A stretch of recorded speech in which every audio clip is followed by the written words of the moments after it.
स्वागत है आप सभी का शिवम लेक्चरर में। आज हम सभी पढ़ेंगे सामाजिक विज्ञान का मॉडल पेपर जो कि बोर्ड एग्जाम 2025 के लिए सबसे ज़्यादा इम्पोर्टेंट है। तो आप लोग वीडियो को पूरा अंत तक देखिएगा। 825 JA कोड है जो कि आपके बोर्ड एग्जाम में 100% पूछा जाएगा। तो आप लोग वीडियो को पूरा अंत तक देखेंगे। समय 3 घंटे 15 मिनट और पूर्णांक 70 का होता है। 3 घंटे 15 मिनट और पूर्णांक 70 का होता है। ठीक है, सभी प्रश्न अनिवार्य होते हैं।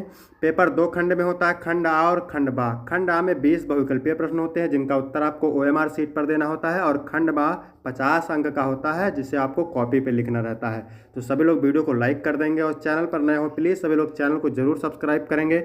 चलिए शुरू करते हैं। पहला क्वेश्चन है, महात्मा गांधी अफ्रीका से भारत कब लौटे? 1915, 1015, 1917, 1913। तो 1915 में महात्मा गांधी अफ्रीका से भारत लौटे।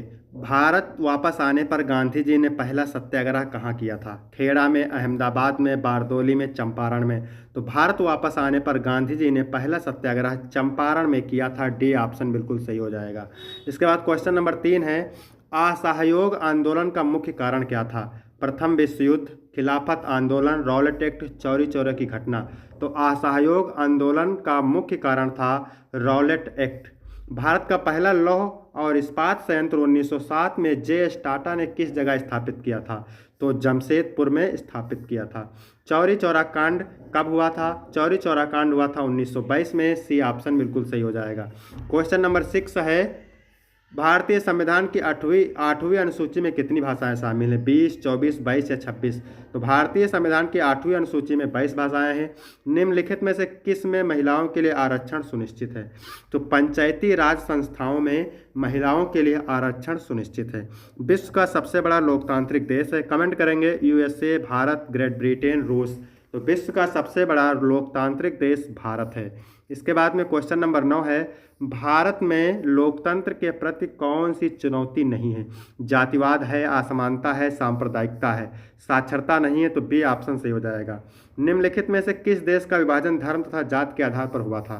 तो भारत देश का विभाजन धर्म तथा जाति के आधार पर हुआ था।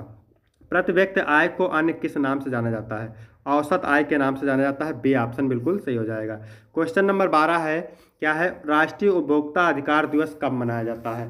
तो 24 दिसंबर को राष्ट्रीय उपभोक्ता अधिकार दिवस मनाया जाता है। इनमें से किस राज्य में काली मृदा पाई जाती है? किस राज्य में काली मृदा पाई जाती है? तो यहाँ पर महाराष्ट्र सही हो जाएगा। निम्नलिखित में से कौन सी फसल मुख्य रूप से जायद फसल का उदाहरण है? धान, गेहूं, चना, तरबूज। तो तरबूज जो है ये जायद फसल का उदाहरण है। क्वेश्चन नंबर 15 है, हिंद स्वराज पुस्तक के लेखक कौन है? हिंद स्वराज पुस्तक के लेखक महात्मा गांधी हैं। इसके बाद 16 नंबर है, वर्तमान में कागज के पैसे के अलावा किस रूप से धन का उपयोग बढ़ता जा रहा है? वस्तु के पैसे, धातु के पैसे, प्लास्टिक मनी, उपरोक्त सभी। तो प्लास्टिक मनी सी ऑप्शन सही हो जाएगा। सहकारी समितियां इनमें से किसके लिए ऋण प्रदान करती हैं? तो कृषि के लिए सहकारी समितियां ऋण प्रदान करती हैं। सी ऑप्शन सही हो जाएगा। क्वेश्चन नंबर 18 है, द्वितीय क्षेत्रक को अन्य किस नाम से जाना जाता है? प्राथमिक क्षेत्रक, खनन क्षेत्रक, औद्योगिक क्षेत्रक, कृषि क्षेत्रक। तो द्वितीय क्षेत्रक को औद्योगिक क्षेत्रक के नाम से जाना जाता है। भारत का अधिकांश विदेशी व्यापार होता है सड़क मार्ग से, समुद्री मार्ग से, रेल मार्ग से, वायु मार्ग से। भारत का अधिकांश विदेशी व्यापार होता है समुद्री मार्ग से। शिशु मृत्यु अनुपात निकाला जाता है। तो 1000 जीवित बच्चों पर शिशु मृत्यु अनुपात निकाला जाता है। अब बात करेंगे खंड बाकी लघु उत्तरीय प्रश्न। उत्तर लगभग 80 शब्द में देना है। भारत छोड़ो आंदोलन के प्रमुख कारणों का उल्लेख कीजिए, अथवा ऑटोमान बिस्मार्क को जर्मनी के एकीकरण का जनक क्यों कहा जाता है? 2 कारण लिखिए। मोस्ट इंपॉर्टेंट सारे प्रश्न है, तो आप लोग कॉपी पे नोट करेंगे और जरूर तैयार करेंगे। 100% आपके एग्जाम में पूछे जाएंगे। दूसरा है, भारत में जाति प्रथा का राजनीति एवं समाज पर क्या प्रभाव पड़ रहा है, अथवा लोकतंत्र एक उत्तरदायी एवं वैध शासन व्यवस्था है, स्पष्ट उल्लेख करें। फिर तीसरा है, विदेशी व्यापार से आप क्या समझते हैं? भारत के विदेशी व्यापार की किन्हीं 2 विशेषताओं को बताइए। फिर अथवा अच्छे व्यापार के 2 लक्षणों का उल्लेख करें। चौथा नंबर है, मृदा संरक्षण के उपाय, अथवा भूमि संसाधन से क्या तात्पर्य है? भूमि संसाधन के कोई 3 महत्व। फिर दीर्घ उत्तरीय प्रश्न है, ठीक है, वर्णात्मक 2। उत्तर लगभग कितने में देना है? 150 शब्द में देना है। प्रथम विश्व युद्ध के पश्चात होने वाली आर्थिक महामंदी के कारणों की समीक्षा, अथवा असहयोग आंदोलन के कारण एवं उनके प्रभाव का उल्लेख। फिर 6 नंबर है, संघवाद क्या है? भारत की संघात्मक शासन व्यवस्था की प्रमुख विशेषताओं का वर्णन कीजिए, 6 अंक। अथवा लोकतंत्र शासन अन्य व्यवस्थाओं से बेहतर है, स्पष्ट कीजिए, इसके लिए 6 अंक।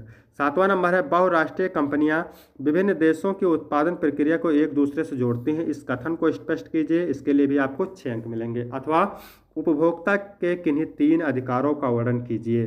क्वेश्चन नंबर 8 है भूमि किस प्रकार एक अत्यधिक महत्वपूर्ण प्राकृतिक संसाधन है, इसके महत्वपूर्ण तत्वों का वर्णन कीजिए। अथवा जैव विविधता क्या है, यह मानव जीवन के लिए क्यों महत्वपूर्ण है, स्पष्ट कीजिए, इसके लिए भी 6 अंक।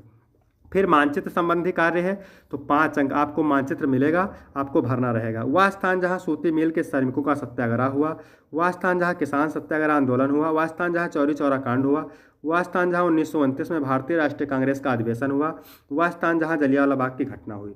इसके बाद दूसरा है मानचित्र, तो यहाँ पर देखेंगे दिए गए भारत के मानचित्रों में निम्नलिखित को दर्शाइए, 5 अंक। इसको आप देख सकते हैं, ठीक है, मोस्ट इंपॉर्टेंट है बोर्ड एग्जाम के लिए। तो वीडियो कैसा लगा, वीडियो अच्छा लगा हो तो वीडियो को लाइक करें और चैनल को सब्सक्राइब करें। धन्यवाद।